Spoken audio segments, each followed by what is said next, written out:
Tá aguardando, Jonathan. Entrei. É tudo de vermelho! E a gente nem combinou. Bom dia. A gente nem combinou! Bom dia, bonita! Entrei. Ai, tá linda de trança. Então, gente, nós vamos começar aqui o nosso diálogo. Essa vai ser a primeira live de uma série de lives que vai ter pelo Teatro da Manhã, na página ao vivo, pelo Teatro ao vivo. E o nosso tema é Arte, Território e Desafios ao Centro, com Jonathan Vieira. Bom dia para todo mundo aí, povo bonito. Então, Jonathan, eu queria que você começasse se apresentando. Fale um pouquinho de você. Então, gente, eu atuo como artista, como professorinha, militante LGBT, ativista ambiental e outras milhões de coisas que a gente desenvolve. Eu não vou ficar falando aqui o meu currículo, porque ao longo da conversa a gente vai falar muito sobre várias Sim, coisas. Então, para não ficar sim. chato, vou deixar para ao longo da conversa. Então, nosso tema é arte, território e desafios ao centro. E eu queria que a gente começasse esse diálogo com você falando de onde você vem, qual é o seu território, o que seu território traz para você, o que você traz para ele e vice-versa. Então, gente, eu moro em Contagem, na borda de Contagem, porque não é Contagem Centro e não é Contagem áreas conhecidas e nobres. É uma região que fica atrás do zoológico, bem perto de Ribeirão das Neves. E eu tô Sim. falando de onde eu moro porque eu nasci aqui, né? Eu nasci aqui e desde então estou. E é uma região muito interessante, porque quando eu falo que ela fica na borda, ela fica literalmente na borda, nos limites da cidade. Então, se você for pegar o meu bairro, por exemplo, é um bairro muito próximo de uma roça. E isso me fez, ao longo de muito tempo, não ter tantos acessos, ou quase acessos nenhum, é, à cultura, à arte, sabe? Transporte sempre muito ruim, hospital não tem, o posto que tem foi construído há menos de 10 anos. Então, assim, as coisas elas estão num processo de desenvolvimento, é, que é um desenvolvimento que eu não acredito nele, que é um desenvolvimento que passa em cima de outras coisas que eu não acredito que é desenvolvimento, por exemplo, o meio ambiente, que é uma área que tem uma reserva de Mata Atlântica muito grande, fica aqui atrás da Pampulha. As pessoas até perguntam, nossa, mas atrás da Pampulha a Contagem ainda é? E, enfim, várias questões territoriais que acontecem aqui e que isso influenciou muito assim, a minha trajetória e tudo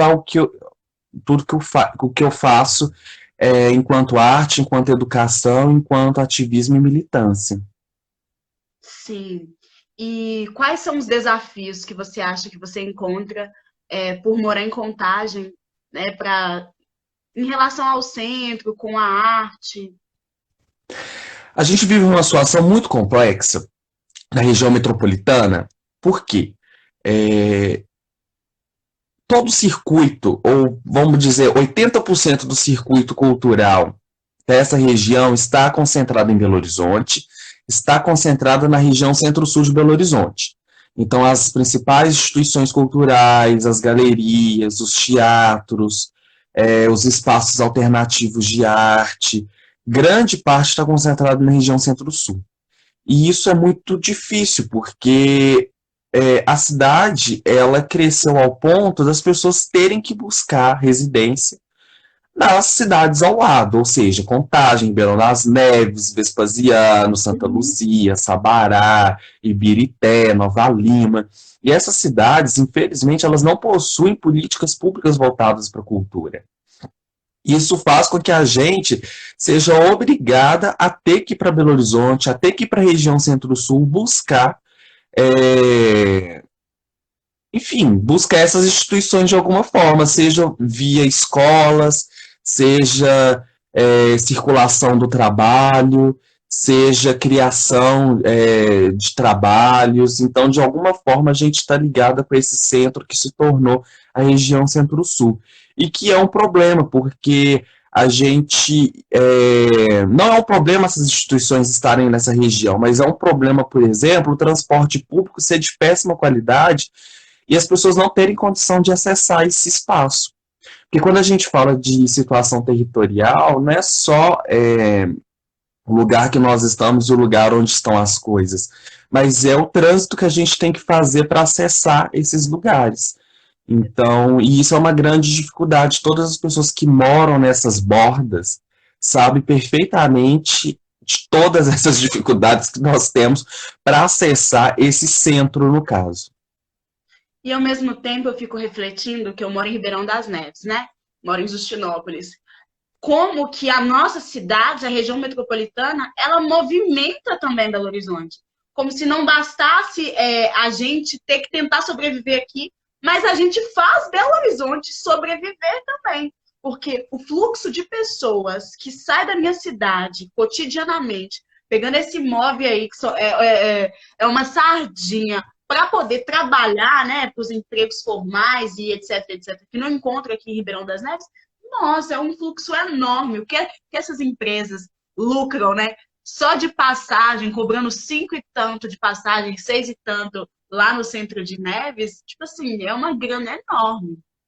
Isso E é diz muito muito. louco, e é muito doido, porque as pessoas perguntam, né? Ah, por que estão discutindo isso? Gente, isso move tudo, sabe? Isso move tudo no que diz respeito à produção artística dessa região, sabe? Que é a região onde nós estamos, que é a região metropolitana. Porque o que acontece com os nossos bairros, com as nossas cidades que estão na borda de Belo Horizonte, é um conceito chamado cidade dormitório, que as pessoas. E é muito agressivo, né, o nome, porque é um termo criado com base onde as pessoas elas estão nessas cidades apenas para dormir, porque elas passam um dia inteiro na cidade mãe, vamos dizer Belo Horizonte, trabalhando, estudando, curtindo ou fazendo qualquer outro tipo de coisa. Então, isso escancara a desigualdade social, isso escancara a não democratização do acesso à arte, isso escancara vários problemas. A falta de Então, qualidade de vida, né, dessas pessoas exatamente. que moram. E aí a gente entra nessas questões também que a gente vai abordar ao longo dessa conversa, é o que Belo Horizonte traz pra gente, porque ao mesmo tempo que a gente se vê obrigado a buscar tudo que a gente precisa, né, entre aspas, na cidade de Belo Horizonte, o que Belo Horizonte oferece pra gente? Será que ela quer a gente lá buscando arte, buscando cultura? Será que ela quer a gente lá ocupando os cursos de arte, nem só de arte, né, mas todos os cursos? Será que Belo Horizonte quer a região metropolitana lá dentro? Isso é uma discussão que, nossa, é a minha vida. Porque eu moro em Ribeirão das Neves e eu sempre vejo as pessoas falando assim: ah, onde você mora? Ah, eu moro em Neves. Nossa, você mora do lado da cadeia? Nossa, você mora em Ribeirão das Trevas, né? Aquele jornal que publicou Ribeirão das Trevas foi até processado, mas as pessoas continuam com essa ideia de que aqui é um terror, enfim, né? Toda essa ideia de que a região metropolitana é a região mais violenta, que é a região onde ninguém sabe de nada.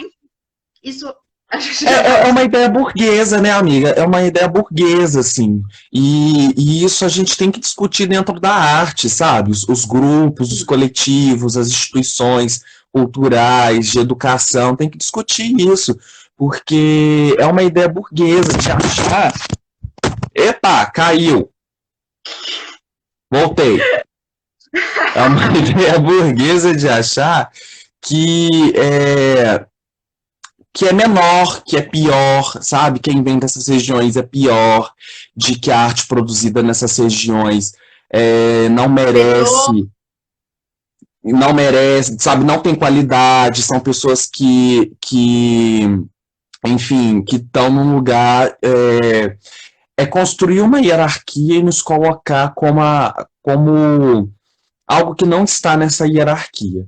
Então, acho que a gente tem que discutir tudo isso, porque, por exemplo, quando tem qualquer projeto, qualquer atividade acontecendo, por exemplo, de formação, o que a gente conhece muito e até desenvolve no centro de Belo Horizonte, a gente tem que discutir por que, que não tem passagem, sabe? E quando tem, por que, que não tem passagem que para a região metropolitana, por exemplo? Geralmente é uma passagem que abarca somente quem mora em Belo Horizonte. Então a gente tem que discutir também esse acesso às pessoas a essa região. Até o meio passe, né? Que aqui em Ribeirão das Neves nem existe, mas Belo Horizonte existe para vários estudantes, meio passe estudantil. Enfim, Sim. vamos começar a falar dos seus trabalhos, que se a gente focar nisso, a gente não para hoje, né? Então, eu destaquei aqui alguns trabalhos e eu queria que você falasse de alguns deles, né? O primeiro que eu destaquei foi a sua primeira exposição no Valores de Minas, Travestido de Mim Mesmo. Fala um pouquinho desse trabalho, de como ele influenciou sua carreira e tudo mais. Esse trabalho foi muito interessante para mim, muito especial, porque foi a minha primeira exposição individual que eu tive em 2015, num momento muito complicado, assim, porque você não tinha, você tinha muito pouco dentro da arte, dentro de espaços de educação, assuntos sobre gênero e sexualidade, né? Era um tabu. É muito interessante pensar isso, porque foi 5 anos atrás. E a gente pensa, nossa, mas 5 anos atrás era tabu? Ainda é, né? A gente ainda vê vários trabalhos artísticos sofrendo aí retaliação, sofrendo várias agressões e censura e tudo mais. Mas há 5 anos atrás as pessoas não imaginavam discutir isso. E era tudo muito tímido. E eu passei com esse projeto no Plug Minas, na galeria do Plug Minas, para expor lá, para fazer essa primeira exposição individual minha. É uma exposição que teve todos os trabalhos criados a partir dessa discussão do gênero e da sexualidade. E na época foi um babado, assim, porque 2015 foi a mudança de governo estadual. O Plug Minas é um espaço que pertence ao Estado. Eu fiz a exposição, mas quando ela abriu deu vários problemas, porque o Plug Minas é um espaço de formação e educação. E a educação não está preparada para discutir gênero e sexualidade. Essa é a nossa situação atual. E se ela não está preparada para discutir gênero e sexualidade hoje, imagina há 5 anos atrás. Então, foi uma situação muito complicada, no sentido de ter vários questionamentos, de querer censurar a exposição, da secretária de Educação não entender direito o que estava acontecendo ali. Mas, ao mesmo tempo, me deu oportunidades incríveis. Eu consegui circular com a exposição para alguns lugares, eu consegui levar ela para o Vila Fátima, que fica lá no alto do aglomerado da Serra, e teve uma recepção muito legal da galera de lá. Eu consegui levar um recorte da exposição para a terceira conferência estadual LGBT de Minas Gerais, que também foi super interessante. Foi a última conferência que nós tivemos, e as conferências de direitos humanos para o público LGBT é algo extremamente importante que a gente tem que começar a discutir, a entender melhor o que são essas conferências, porque era para ter acontecido um ano passado, não aconteceu e provavelmente não vai acontecer pelos próximos 3 anos por causa desse governo fascista que está aí. Então, são coisas que a gente precisa de entender. E aí, essa exposição, ela é muito especial porque eu consegui circular com ela, eu tive um retorno muito interessante de várias e várias e várias pessoas. Foi minha primeira exposição individual e dela veio vários frutos, vários desdobramentos super interessantes, assim. E também a gente tem que falar, né, para mim, pessoalmente, não só do lado profissional, mas pessoal, foi muito importante porque Quantas pessoas pretas que acessam esses lugares, sabe? De conseguir passar em editais, de conseguir estar nesses espaços que são espaços ainda muito engessados, né? Quantos Passado. artistas pretos que conseguem acessar e conseguem ter uma exposição individual numa galeria que na época tinha um suporte financeiro muito bom, que tinha uma equipe inteira de profissionais para te auxiliar. Então, isso são coisas que, para mim, na época, com 19 anos, foi muito importante, sabe? E E por quais isso, espaços também, Jonatas, se abrem para essa possibilidade, né? Porque a gente vê muitos espaços não querendo artistas novos, sempre se adequando aos mesmos, sempre querendo os mesmos artistas do cenário que já existe, né? E a gente fica sem conseguir colocar a nossa arte em diversos lugares. sim, Ainda tem isso. e não, isso é uma deficiência muito grande, né? É um problema, assim, o mesmo problema que a gente identifica, por exemplo, com o acesso das pessoas aos eventos, às atividades, às instituições. Esse também é um tipo de acesso, né, que ainda acontece, assim, ainda pouco acontece, e que a gente precisa de alterar essa lógica. O outro ponto que eu levantei foi o nascimento do teatro. Você pode falar um pouquinho da nossa companhia, do nascimento de 2017? Tem muita história, gente. Muita É, história. o que que acontece? Eu não paro, sabe? Eu tenho várias frentes de atuação aí na minha vida. E, e uma das coisas que eu fui identificando com o tempo é que, da mesma forma que é extremamente difícil de acessar, né, as galerias, de acessar os espaços de cultura, de acessar os teatros, é também de acessar as escolas, é também muito difícil da gente acessar é, um estado é, mínimo de conforto e de qualidade para produzir arte, sabe? É muito difícil da gente ter esse estado. É, por não ter lugar, não ter um lugar específico para fazer isso, não ter subsídio para isso. Então é tudo muito difícil, gente. Produzir arte é muito difícil. Produzir arte, para quem é pobre, é 10 vezes mais difícil, sabe? Porque tudo custa. Um transporte custa, a compra de um material custa, o seu tempo também custa, porque é um tempo que você poderia estar trabalhando com outras coisas para gerar renda, só que você está investindo naquela produção artística. Então tudo isso custa.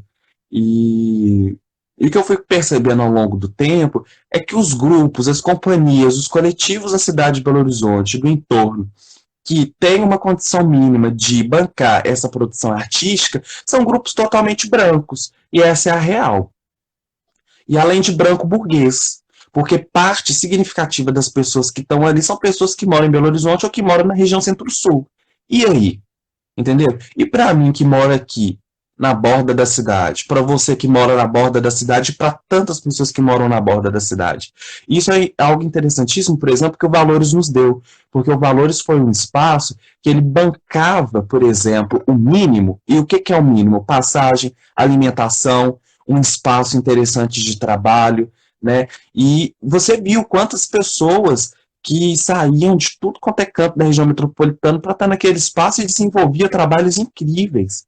Então, é, o que aconteceu, né, e o que estava acontecendo, e o que ainda acontece, e que a gente precisa cada vez mais alterar essa lógica, é uma situação colonialista da arte em Minas Gerais, sabe?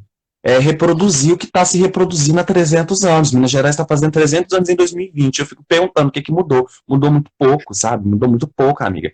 Mudou Muito muito pouco. E a pouco. gente precisa cada vez mais alterar essa lógica num estado radical, sabe? A gente precisa de sair desse lugar confortável e começar a pensar formas de criar outros ambientes, de criar outros grupos, de criar formas de dar suporte, um suporte necessário, assim, de qualidade, sabe? Para as pessoas conseguirem produzir. Eu sei, gente, que é extremamente difícil, a gente está num momento que é nadando contra a corrente.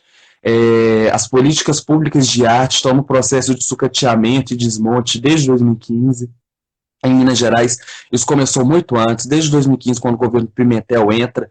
Enfim, não vou entrar no assunto político, mas desde quando esse governo entra, teve vários desmontes, e isso pode ser até papo para uma outra live, mas a gente tem que entender que desde 2015 Minas Gerais vive um processo muito difícil de várias políticas públicas para a cultura serem interrompidas.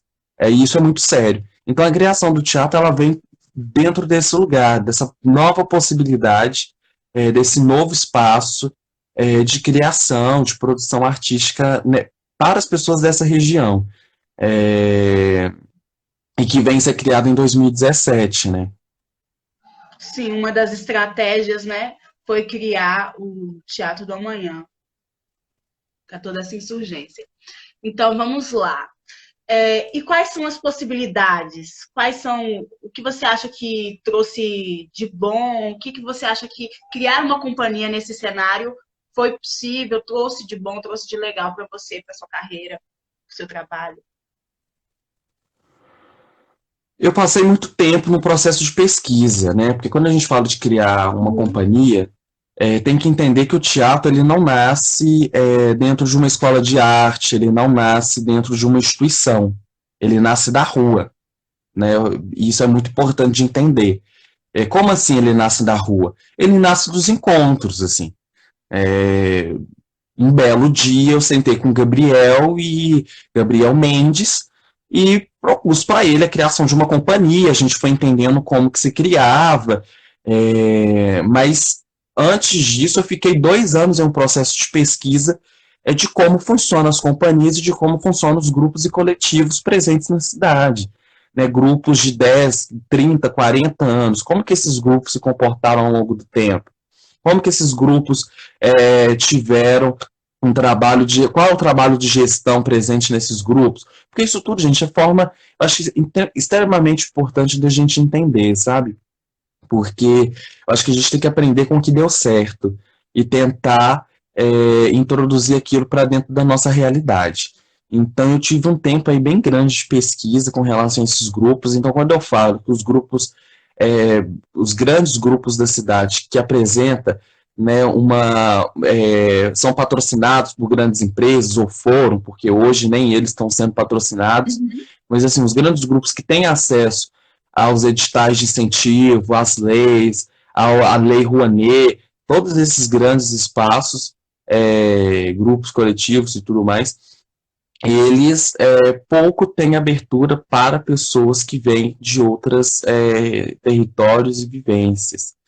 Então, foi preciso estudar, entender, pesquisar para poder criar uma nova possibilidade no meio disso tudo, porque senão é muito fácil de reproduzir o que todas essas pessoas reproduziram. Tá errado? Não sei se tá errado o que eles fazem, sabe? Dentro dessa forma. Não sei, é uma realidade, sabe? Eu acho que é uma realidade que tá lá e que a gente também tem que se sentir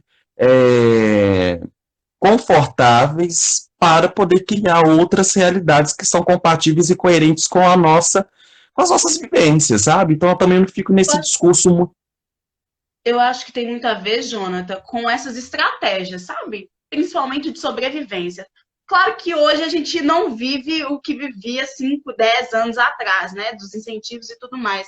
Mas eu acho que esses grupos se fecham muitas vezes por estratégia de sobrevivência. O próprio sistema, né, obriga essa arte a ficar ainda mais elitizada e dificultar ainda mais o nosso acesso a essa arte. E aí eu queria destacar, né, que a gente já começou a falar um pouco dessas estratégias que você utilizou e está utilizando, vamos dizer assim, para se trabalhar com arte, para se viver de arte, que é o trabalho em grupo, que é ter um grupo, né? Eu acho que sozinho, teatro não se faz sozinho, principalmente para nós que é uma companhia de teatro, de performance e de educação também, de um lugar de educação, teatro não se faz sozinho, arte muito menos não se faz sozinho, né? Então, juntar, criar um grupo, se unir, é uma estratégia de sobrevivência também. Não, gente, e eu acho que quando eu falo que eu acho que não deve ficar apontando também, tá errado, tá certo, fulano tá fazendo certo, tá fazendo errado, eu acho que não é isso, eu acho que a gente criar Uhum. as nossas outras possibilidades, sabe? Então, porque eu acho que está todo mundo no mesmo barco, sabe? Com realidades diferentes, convivências diferentes, atuando em lugares diferentes. E eu acho que é isso. Eu acho que a gente tem que se ajudar, porque é isso. Teatro não faz sozinho. Não só teatro, mas eu acho que a arte, ela só ganha sentido quando a gente encontra, sabe?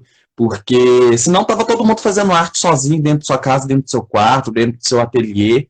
E ao longo da história a gente viu que não funciona, entendeu? A gente precisa de se encontrar, a gente precisa de compartilhar, a gente precisa de mostrar o que a gente está fazendo para aquilo ganhar uma potência, para aquilo ganhar vida, para aquilo fazer sentido. Então eu acho que é isso, a arte é encontro. E a gente precisa de se encontrar. Então, E com e relação às também. possibilidades, desculpa te interromper, mas só para a gente ir agilizando e falar Aham. tudo que a gente vai falar. Mas com relação às possibilidades, o teatro passou em 2 editais esse ano. E aí fala um pouquinho disso, um pouquinho de como a escrita também é uma estratégia, né? Tentar esses editais que geralmente são tentados só por grupos maiores, por pessoas do centro, como é importante para a gente da região metropolitana e artista embarcar nessa escrita também e tentar. Fala um pouquinho disso.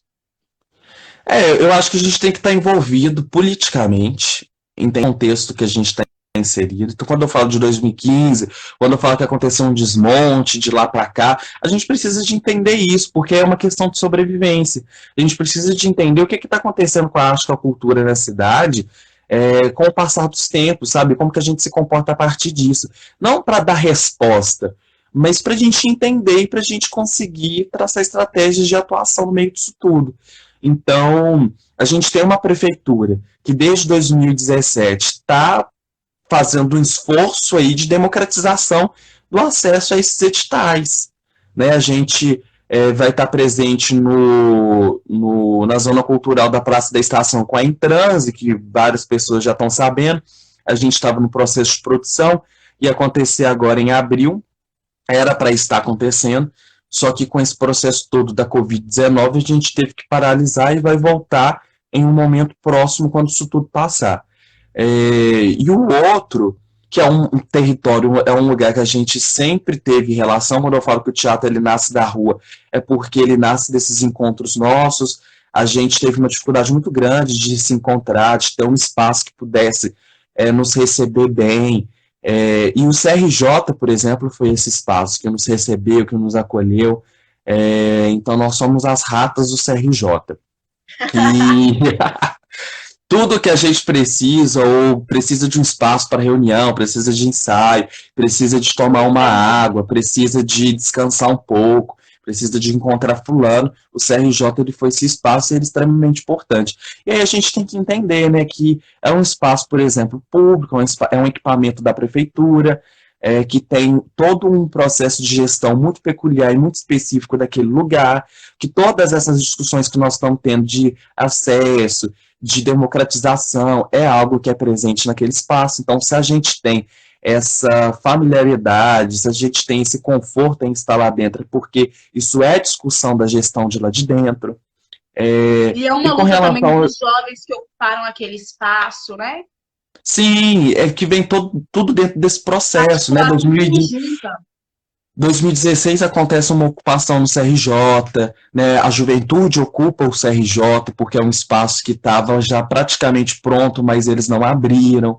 A prefeitura tinha um projeto muito engessado, muito equivocado para ele, e a juventude ocupa, constrói um plano de gestão, e a partir desse plano de gestão o espaço ele é aberto no final de 2016, mas começa a ter uma movimentação maior em 2017. E o Teatro da Manhã ele foi um dos grupos, as companhias que ocuparam aquele espaço, que primeiro ocuparam no sentido de propor atividades, né, de estar ocupando com atividades, com ensaios, com reuniões, e que depois, 3 anos depois, a gente vê, por exemplo, a agenda do CRJ lotada, que a gente não consegue marcar nada, Nem nem pegar a encontrei. sala mais.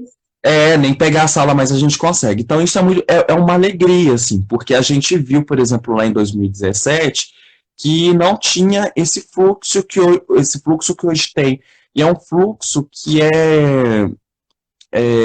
vem muito das pessoas, por exemplo, principalmente da região metropolitana, que não tem esses equipamentos em suas cidades, que não tem esse acesso a esse lugar, e que veem no CRJ como uma forma aí de uma casa para produção artística, para reunião, para coisas do tipo. Mas voltando ao assunto dos editais, é extremamente importante da gente estar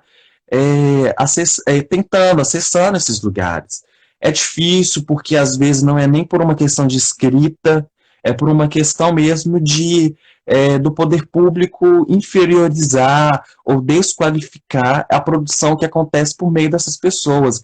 A gente viu, por exemplo, a produção aí das comunidades tradicionais ao longo de anos e anos e anos, não tendo acesso, por exemplo, a esses editais porque não era considerado arte, né? E hoje a gente está tendo um pouco essa lógica sendo alterada. Então, eu acho que é uma questão, tem que estar atento. A Prefeitura de Belo Horizonte tem várias iniciativas na Secretaria de Cultura extremamente interessantes.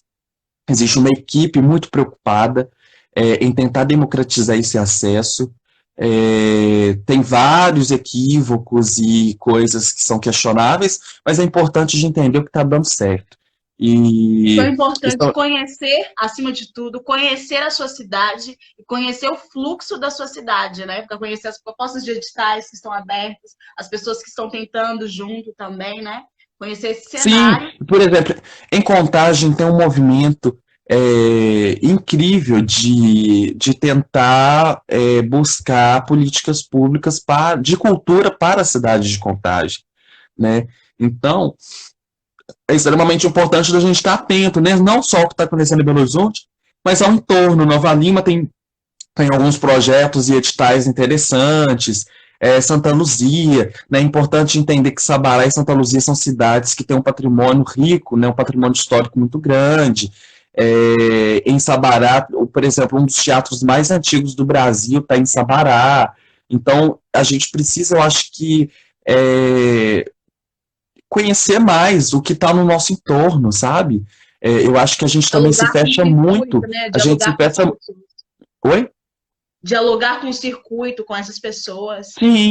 Sim, eu acho que a gente. Porque é isso, amigo. Eu acho que é a reprodução de uma lógica burguesa, de achar que a arte, ela está em Belo Horizonte, ou ela está lá no centro, dentro do Palácio das Artes, dentro do circuito cultural da Praça da Liberdade, sabe? De achar que a arte está nesses lugares. Então, acho que a gente precisa de olhar um pouco para o entorno, de olhar um pouco para as nossas comunidades, sabe? Para as escolas de samba que estão nos morros e nas periferias, há anos, há décadas aí produzindo, de olhar para os ateliês dos artistas dessa região, sabe? Dos quilombos, dos congados. Eu acho que a gente tem que se voltar para esses lugares, dos terreiros, sabe? Que estão presentes nos nossos bairros, nas nossas cidades do entorno e de toda Minas Gerais. Isso é uma coisa que se reproduz em vários lugares. Então, acho que a gente tem que se olhar um pouco para dentro, sabe? Mas não esquecer de que a gente pode também acessar esses outros lugares. A gente pode tudo, a gente deve tudo, sabe? Acho que a gente deve acessar todos os espaços, desde o Palácio das Artes até o terreiro do nosso bairro. Acho que a gente tem que acessar e dialogar com essas pessoas. E aí, dentro dessa proposta, também tem os espaços alternativos, né, que você citou, que também é uma estratégia, se unir a esses espaços. Tem o CRJ, tem a Segunda Preta, né, que a gente também já mandou trabalho para lá, a gente já passou em trabalho para lá, já apresentamos lá. E fala um pouquinho disso também, como que é esse diálogo com outros grupos, né, que é tão importante quanto. Gente, é muito importante isso que está acontecendo na cidade de Belo Horizonte, né? São 10 anos de uma efervescência cultural, assim, muito bonita e que é observada por todo o Brasil, sabe? Até fora do Brasil isso é observado. A gente precisa de entender que a gente está vivendo aqui na região metropolitana, né? Vamos falar região metropolitana, uma efervescência cultural muito grande. Então, vários projetos, festivais, companhias, grupos, espaços, surgiram aí nesse período de 10 anos, sabe, de 2010 para cá. E a Segunda Preta foi um desses espaços lá dentro do Teatro Espanca, que, por exemplo, não está conseguindo pagar o seu aluguel nesse período de Covid-19, então vamos dar uma força compartilhando a vaquinha do Teatro Espanca, que está com a vaquinha aberta para arrecadar fundos aí. E a Segunda Preta, por exemplo, ela surge em 2017, né, junto aí com a gente, e vários outros lugares, espaços também, né?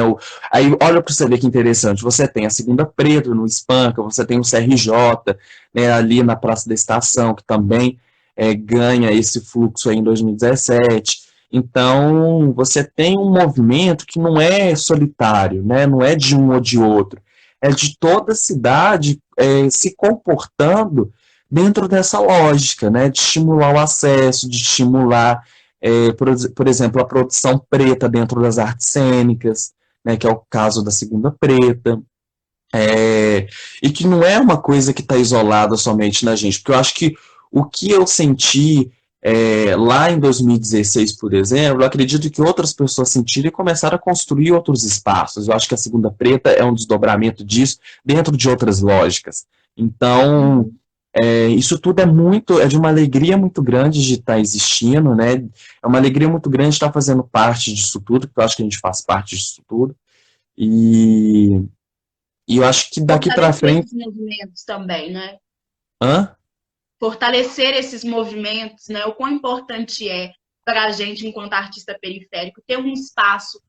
A Segunda Preta, ela oferece um espaço super democrático para você levar lá a sua produção, para você apresentar, inclusive, depois da apresentação, ter um retorno das pessoas que estão lá sobre a sua produção. Então, é um ótimo espaço para quem está começando, um ótimo espaço para quem já tem sua arte e quer compartilhar ela com mais pessoas, né?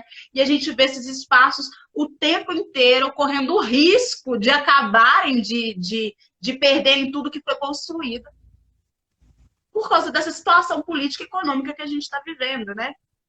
E aí, Sim, pode falar. eu acho que a gente tem que cada vez mais nos encontrar no que nos soma, sabe? E não no que nos divide. Porque eu acho que a gente está muito preocupado no que divide, sabe? Eu acho que o nosso discurso ele tem que ser pautado. Assim, o meu discurso ele é pautado para o que nos soma, sabe? O que anda nos somando. Porque é muito difícil de sobreviver a esse cenário isolado, sabe? Ou brigando com tudo e com todo mundo. Eu acho tem que ter o poder da palavra. Tem, e não só o poder da palavra, mas a força de agregar, sabe? De juntar com outras pessoas, de juntar com outras pessoas que estão aí há muito mais tempo, sabe? Que viveram outros períodos ainda mais graves. Tem gente que está produzindo aí, que atravessou o período de ditadura militar produzindo e continua produzindo até hoje. Então a gente tem que entender qual é a nossa história, qual é a história coletiva, e traçar novas estratégias a partir do coletivo, sabe? Eu queria que você falasse, Jonathan, a gente já está com 43 minutos de live, a gente já está quase estamos no final. Da sua relação com a educação, para fechar, que também é uma estratégia, e é uma estratégia muito boa, né? Se recorrer à educação, trabalhar nessa formação, porque o ensino de arte é formação de público, é formação de plateia também, a gente tem que entender isso, que o ensino da arte é super importante para a gente. E me fala um pouquinho dessa sua relação com a educação.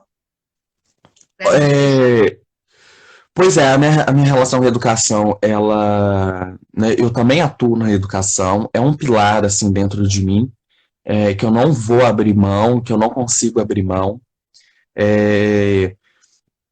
Vivi situações muito complexas, assim, das pessoas te colocarem uma escolha de ou você é artista ou você atua na educação, né, e isso é uma coisa terrível e que é muito comum que aconteça, as pessoas não conseguirem enxergarem, né, um artista, professor, pesquisador, mas, né, Principalmente na então rede pública de ensino, né? exatamente. Principalmente. Sempre ter que forçar você a escolher uma coisa ou outra, ou você produz arte, ou você produz conhecimento dentro da sala de aula. E isso é um problema que eu acho que a gente tem que superar isso.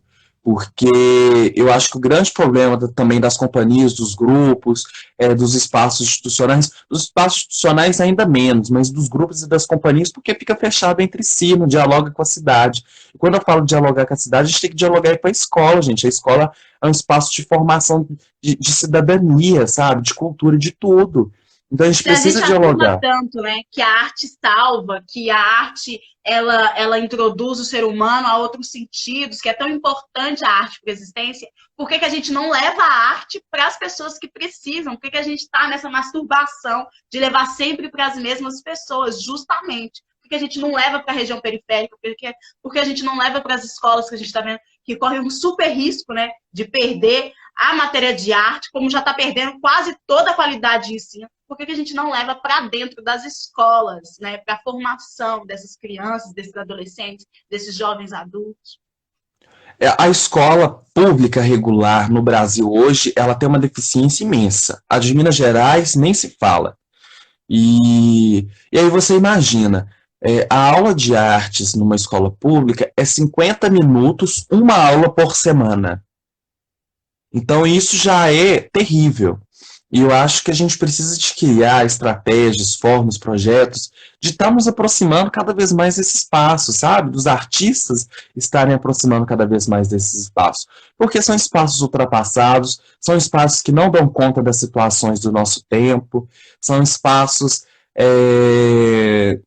que são violentos, sabe? Na grande maioria das vezes, que não dialogam com a realidade dos estudantes, da juventude que está aí, e que eu acho que a arte ela tem o poder de transformar esses espaços, sabe? De buscar uma nova possibilidade para esse lugar da escola. Então, é extremamente importante dos artistas se aproximarem.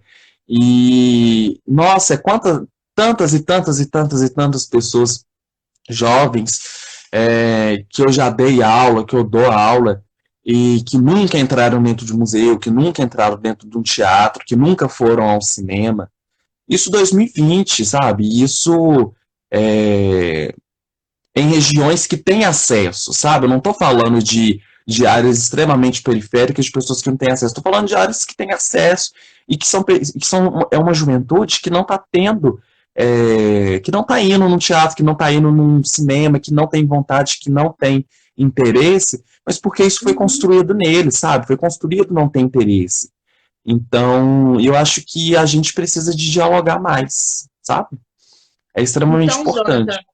a nossa live já está acabando. Nós temos 2 minutinhos aqui para fechar, nos despedir. Eu queria agradecer a você por se disponibilizar para ser a nossa primeira pessoa entrevistada, né?